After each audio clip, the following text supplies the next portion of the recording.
saya Endah Hendraningrum, calon guru penggerak Angkatan 9 dari Kabupaten Pati.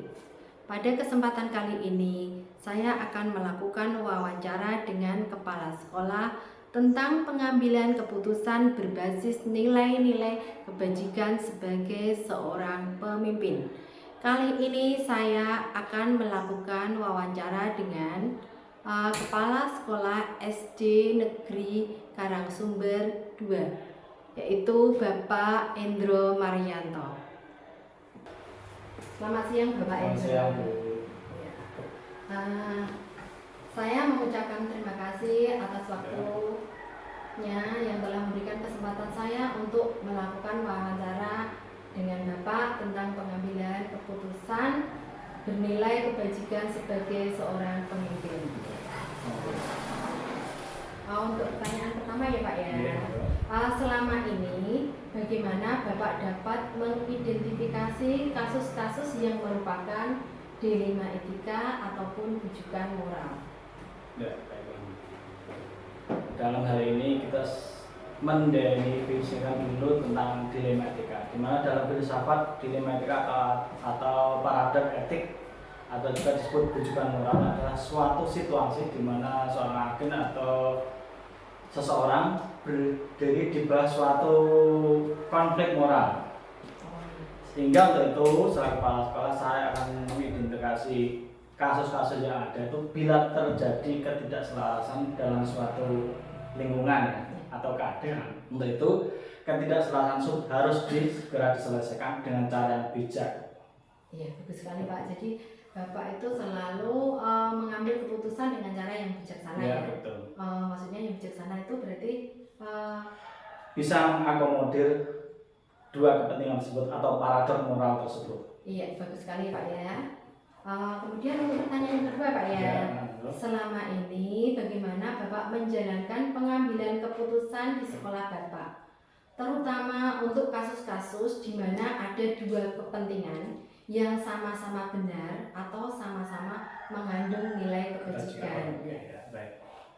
Setelah kepala sekolah kita jika menemukan atau ada suatu kasus yang perlu diputuskan terkait dilema etik tersebut, maka kita harus melakukan cara-cara atau istilah cara penyelesaian agar kasus tersebut bisa selesai. Itu yang pertama dengan mengkomparasi dilema etik tersebut, yang lalu selanjutnya menganalisis dilema etik tersebut, dan akhirnya kita membuat opsi-opsi pilihan dalam menyelesaikan dilema tersebut.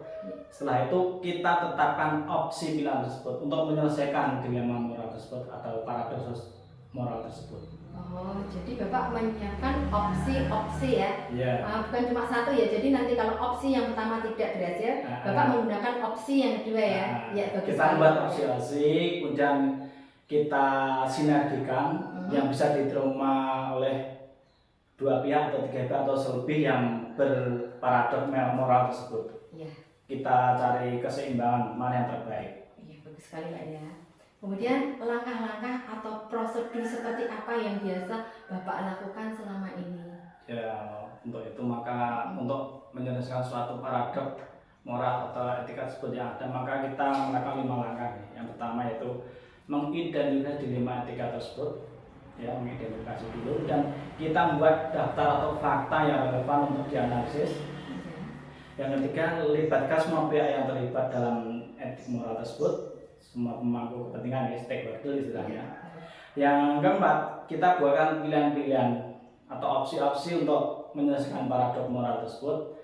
Yang terakhir, dan kita eksekusi, kita akan eksekusi atas opsi tersebut, mana yang bisa diterima oleh semua pihak.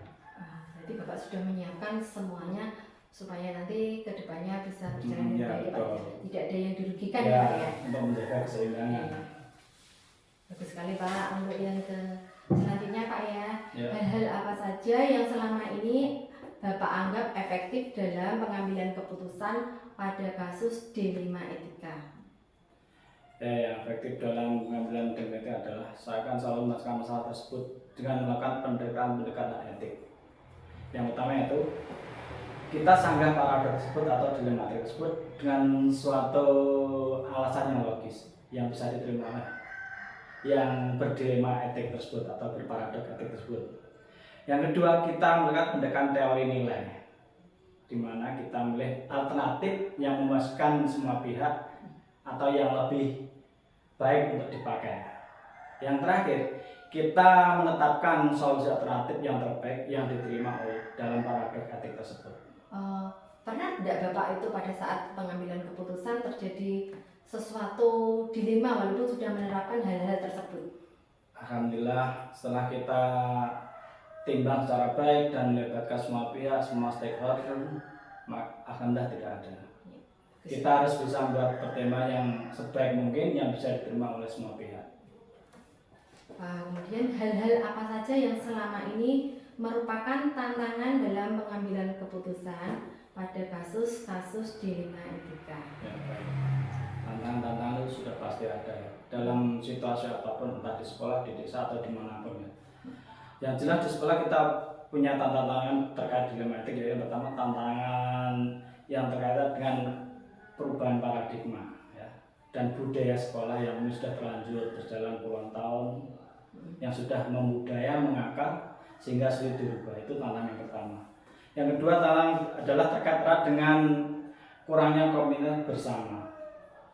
Itu yang tantangan kedua, komitmen bersama memang kadang sulit dicapai, tapi ketika kita bisa melakukan pendekatan secara persuasif dengan baik dengan semua pihak, insya Allah bisa berjalan. Dan tantangan ketiga adalah sulitnya menyamakan persepsi. Ini Pak yang sulit ya Pak ya. Memang saya kan sulit, so, pikiran orang pasti beda-beda, persepsinya beda-beda terkait suatu masalah. Tapi dengan kesabaran dan kebijakan yang pas, insya Allah bisa diselesaikan dengan baik. Ya, alhamdulillah Pak ya. Kemudian apakah Bapak memiliki sebuah tatkala atau jadwal tertentu dalam sebuah penyelesaian kasus dilema etika? Apakah Bapak langsung menyelesaikan di tempat atau memiliki sebuah jadwal untuk menyelesaikannya? Mungkin dalam bentuk prosedur seperti apa yang Bapak jalankan? Ya, baik. Untuk menyelesaikan dilema memang sebaiknya kita buat jadwal biar bisa terukur ya. Kita bisa mengadopsi semua kepentingan, di mana kita melakukan 5 prosedur, yaitu yang pertama dengan identifikasi dilema, yang kedua membuat daftar atau fakta-fakta yang relevan dan melibatkan semua pihak terkait atau semua stakeholder atau yang berkepentingan, dan yang keempat membuat opsi-opsi tadi, dan yang terakhir menetapkan opsi yang bisa diterima oleh semua pihak yang terkait dengan dilema etika tersebut.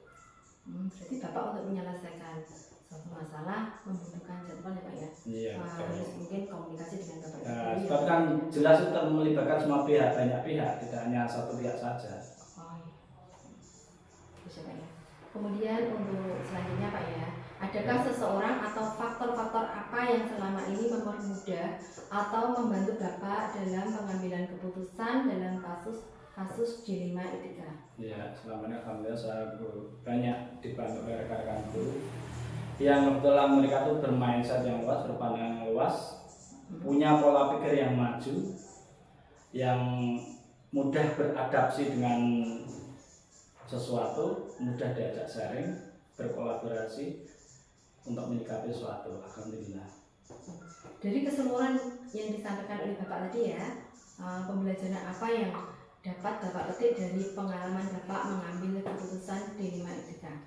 Pembelajaran yang bisa kita petik selama sekolah terkait dilema etika adalah ketika kita bisa mendudukkan diri sebagai seorang pemimpin yang baik adalah kita saat menerapkan 4 prinsip yang dipakai oleh Ki Hajar Dewantara, yaitu pertama, ing asasun tulodo, ing madya manungkarsa, tutwuri handayani, lan tutwuri hanisani. Jika kita bisa menerapkan itu, insya Allah paradok etik bisa diselesaikan dengan baik.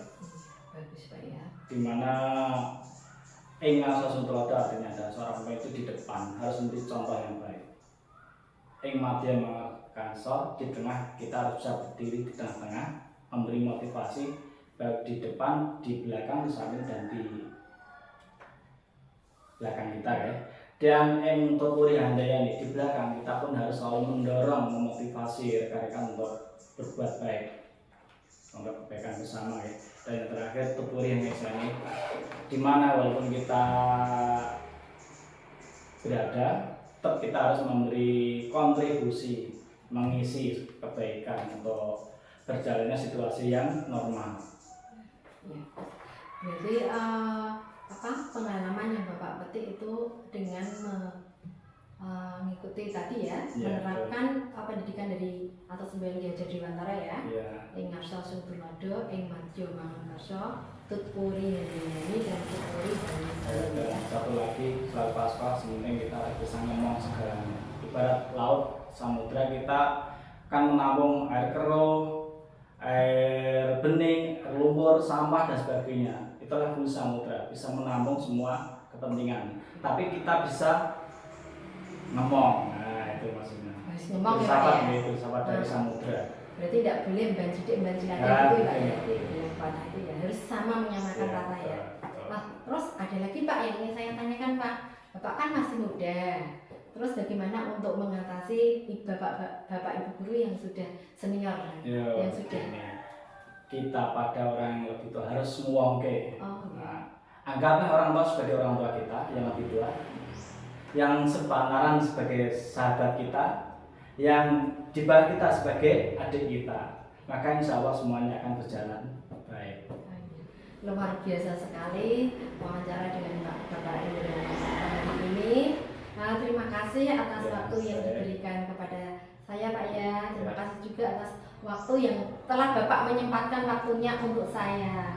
Mohon maaf ya Pak ya apabila menyita waktunya, mohon maaf sekali. Saya kira hanya itu saja Pak yang saya sampaikan pada hari ini. Saya mengucapkan terima kasih. Lain kali mungkin apabila ada sesuatu saya akan menghubungi Bapak kembali. Terima kasih Pak. Assalamualaikum warahmatullahi wabarakatuh. Waalaikumsalam warahmatullahi wabarakatuh.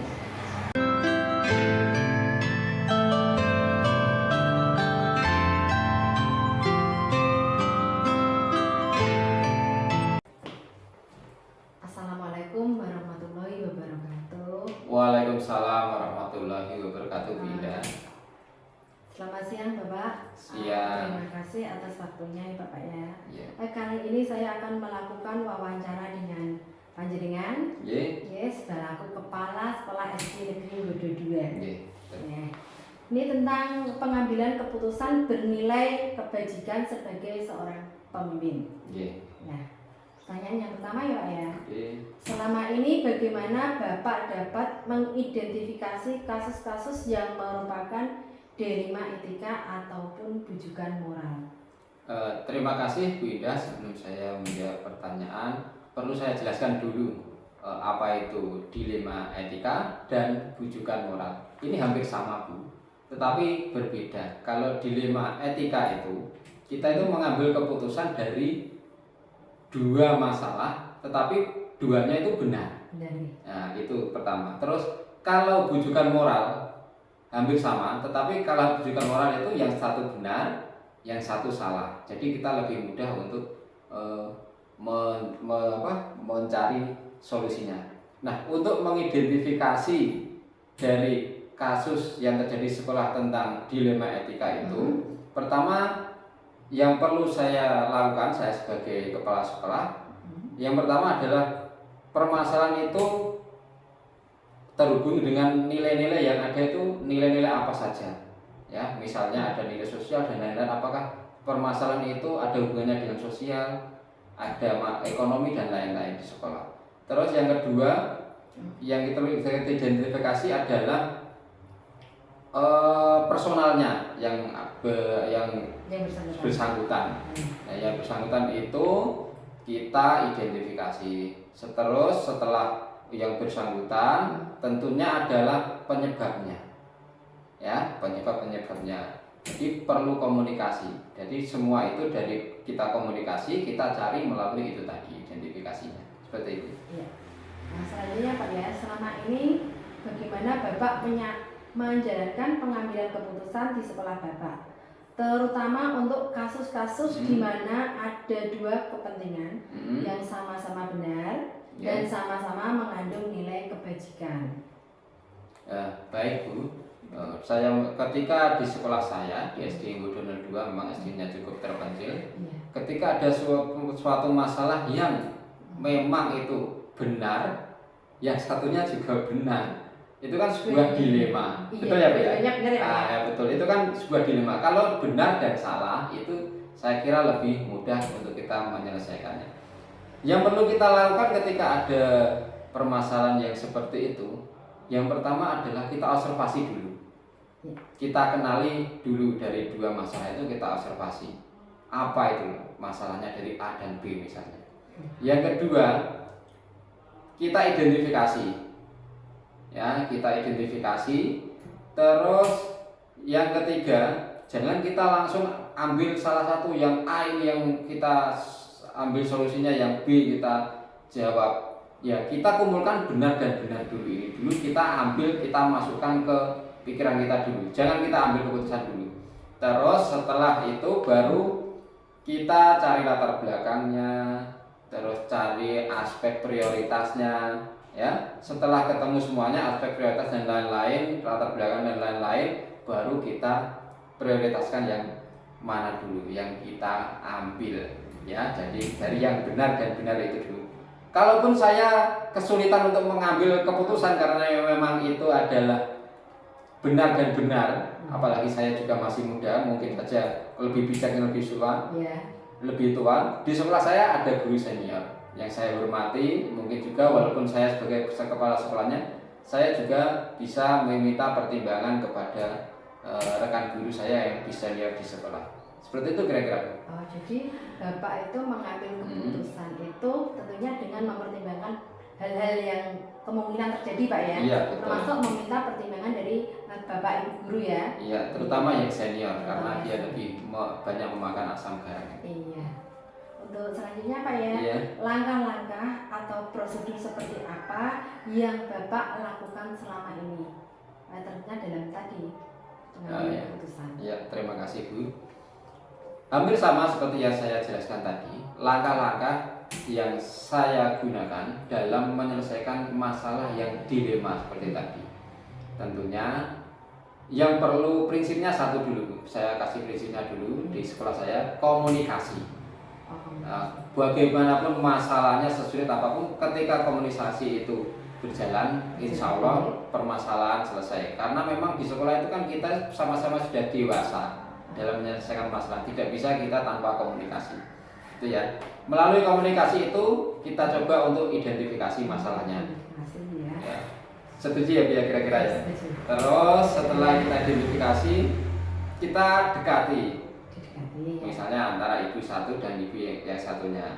Antara itu tadi ya masalahnya, misalnya ibu A, ibu B. Kita dekati kedua-duanya. Ada apa sebenarnya? Latar belakangnya apa? Yang ketiga itu sekalian dari dua orang ini. Latar belakangnya apa? Terus kita ambil lagi aspek ini, nilainya. Nilai. Dari ada dua masalah itu, nilai yang ikut serta di dalam permasalahan itu tadi apa? Apakah nilai sosial, ekonomi, kan harus kita pikirkan juga. Baru setelah itu kita cari solusinya. Tapi tidak langsung kita pilih, karena benar-benar kita ambil dua-duanya, baru kita dalami. Kalau perlu tadi komunikasi dengan guru senior, baru kita putuskan. Kemudian hal-hal apa saja yang selama ini Bapak anggap efektif dalam pengambilan keputusan pada kasus dilema etika? Hal-hal yang efektif kan? Ya. Iya Bu, saya mengerti pertanyaan. Jadi begini, hal-hal yang efektif kita lakukan ketika ada dilema etika. Kalau salah benar, langsung saat ini juga saya bisa mengambil keputusan.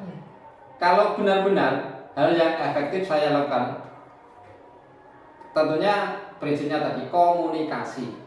Masalahnya bagaimanapun, komunikasi kita berjalan lancar antara personal yang bersangkutan, insya Allah akan terselesaikan. Itu ya Bu ya. Terus setelah komunikasi, baru kita cari solusinya. Tetapi dalam mencari keputusan, membuat keputusan tidak boleh emosi. Tidak boleh di saat emosi, tidak boleh di saat tertekan. Jadi dua ini. kita tenangkan dulu pikiran kita, baru kita ambil keputusan. Jadi pertama komunikasi, baru ini tadi yang kedua, ya, mengambil keputusan di saat pikiran kita tenang, tidak emosi terhadap suatu masalah tersebut. Gitu. Berarti pengambilan keputusan dari Pak Triano tadi kalau benar dengan benar tentunya lebih sulit ya Pak ya? Sulit, betul. Lebih sulit ya? Iya, betul. Gitu. Jadi lebih mudah antara benar dan salah ya? Iya, jelas ya. Ya, selanjutnya Pak ya, hal-hal apa saja yang selama ini merupakan tantangan dalam pengambilan keputusan pada kasus dilema etika? Iya, terima kasih. Iya, ini Bu ya, untuk Iya. tantangan ketika kita ada dilema etika di sekolah itu tentunya Ibu Sri benar, Ibu Siti benar. Iya. Kita ambil yang mana, ya, solusinya kita Iya. pilih yang mana. Iya. Ya, antara dua ini kita pilih yang mana. Tentunya ketika kita mengambil yang Ibu Sri, tentunya kan Ibu A, Ibu Siti mungkin saja tidak terima. Dalam dalam bahasa Jawanya gonduk. Jadi kepala sekolahnya digondui, mungkin besoknya merenggut dan lain-lain. Ya, betul sekali. Nah, itu kan sebuah tantangan yang besar. Jadi memang tantangannya ketika kita menyelesaikan benar-benar itu, wong saya ini benar kok disalahkan, mungkin aja begitu. Iya. Nah, itulah namanya tantangannya. Memang kita itu bisa saja di itu tadi marahi, dalam hatinya itu gonduk kalau bahasa Jawanya itu. Ngerti ya, Pia? Lesu kayak gitu. Nah, jadi sekalian saya kasih solusinya bagaimana caranya supaya kita itu tidak ada yang kecewa. Salah satunya yaitu tadi pendekatan. Setelah pendekatan, setelah kita cari solusinya, kita ambil yang satu, yang satunya kita beri pengertian. Itu sekarang itu. Berarti Bapak sudah memikirkan menjaga perasaan beliau Iya, ya Pak? betul. Kan kita kan sudah dewasa semua dalam satu sekolah itu. Kita kan organisasi. Iya. Nah, selanjutnya Pak ya, apakah Bapak memiliki jadwal tertentu dalam menyelesaikan sebuah kasus dilema etika? Ataukah Bapak langsung menyelesaikannya di tempat? Atau memiliki sebuah jadwal untuk menyelesaikannya sesuai dengan prosedur? Terus seperti apa sih Bapak menjalankannya? Iya, terima kasih Bu Indah. Tentunya dalam kasus dilema etika berbeda dengan kasus bujukan moral. Kalau bujukan moral, tentu saya bisa saat itu juga ambil keputusan. Oh ya, salah ini benar. Kalau kasus dilema etika tidak bisa kita mengambil keputusan langsung saat itu juga. Jadi kita perlu menggunakan prosedur-prosedur dan strategi dan juga penjadwalan. Mungkin ketika ada masalah, mungkin hari ini misalnya saya buat jadwal untuk identifikasi. Ini mengidentifikasi dulu Pak ya. Ya, ada apa sebenarnya? Kita kasih identifikasi latar belakangnya apa dan lain-lain. Betul kan? Ya. Setelah kita identifikasi, bisa kita pendekatan kepada orang-orang yang bersangkutan. Nah, setelah pendekatan semuanya clear, tidak ada masalah, tidak ada dusta di antara kita ibaratnya, baru kita ambil dua-duanya, kita jadwalkan lagi untuk, karena mungkin saya ragu untuk mencari yang mana, saya jadwalkan lagi untuk itu sharing dengan senior. Saya jadwalkan, Pak, ini saya ada ini, bagaimana solusinya, kita sharing. Baru itu setelah itu lanjutnya saya jadwalkan untuk keputusannya saya ambil. Gitu. Jadi ada penjadwalan, ada strateginya, tidak langsung bisa jawab. Berarti Bapak itu mengambil keputusan pasti selalu mempertimbangkan ya Pak ya. Iya, nanti betul. Apa akibatnya ke depannya ya Pak ya. Iya, betul. Iya, bagus sekali Pak. Kemudian ya, adakah seseorang atau faktor-faktor apa yang selama ini mempermudah atau membantu Bapak dalam mengambil keputusan tentang kasus dilema etika? Iya, terima kasih Bu. Ketika saya di sekolah di SD Gubernur 2, walaupun saya leader, kepala sekolah, tetapi saya masih muda. Di sekolah saya itu lebih tua semuanya. Jadi ketika saya mengambil sebuah keputusan, di belakang saya ada yang berperan. Kalaupun saya tidak bisa mengambil keputusan, ada peran guru senior.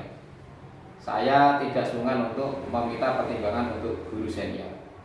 Kalaupun guru senior itu saya masih belum yakin, saya punya teman-teman atau senior-senior kepala sekolah. Saya tidak ragu atau tidak segan untuk meminta pendapatnya atau pertimbangannya. Itu saya lakukan. Terus keadaan yang juga ikut membantu saya selain senior-senior tadi, keadaan di sekolah saya yang sudah harmonis terus kompak itu juga turut membantu dalam menyelesaikan masalah-masalah di sekolah saya, terutama masalah dilema etika itu tadi. Bagus sekali Pak ya. Kemudian dari semua hal yang telah Bapak sampaikan tadi, pembelajaran apa yang dapat Bapak petik dari pengalaman pengambilan keputusan dilema etika? Iya, terima kasih Bu. Kesimpulannya dari semua masalah itu tadi, pembelajaran yang kita ambil yang pertama itu adalah komunikasi. Semua masalah di sekolah kita bisa selesaikan dengan komunikasi, tidak perlu otoriter. Itu ya Bu. Yang kedua, ketika kita mengambil keputusan, kita sudah tahu keputusannya, kita tentukan. Tetapi kalau ketika kita masih ragu, jangan ambil keputusan, kita cari pertimbangan dulu, referensi dari senior-senior dulu. Itu. Berarti untuk mengambil keputusan itu tidak semudah membalikan tangan gitu Pak? Iya, terutama kan masalah benar dan benar itu yang masalah yang sulit itu. Iya, butuh pertimbangan yang matang supaya nanti yang terkait tidak merasa dirugikan ya Pak? Iya, betul. Ya, luar biasa sekali. Untuk hari ini Pak, saya kira cukup sekian. Saya masih perlu belajar banyak nih dari Pak Triyono ini, supaya nanti sebagai seorang pemimpin memang banyak sekali Pak ya. Tantangannya memang banyak sekali. Tidak seperti kita ketika jadi guru. Iya, kalau jadi guru kan ya tetap banyak tanggung jawabnya, lebih banyak sebagai seorang kepala sekolah Pak. Iya, betul. Saya kira untuk hari ini cukup sekian ya Pak ya. Iya. Terima kasih atas waktunya. Apabila nanti saya membutuhkan Bapak, saya akan menghubungi Bapak. Ya? Iya, jangan sungkan Bu. Siap. Oke, terima kasih. Wassalamualaikum warahmatullahi wabarakatuh. Waalaikumsalam warahmatullahi wabarakatuh.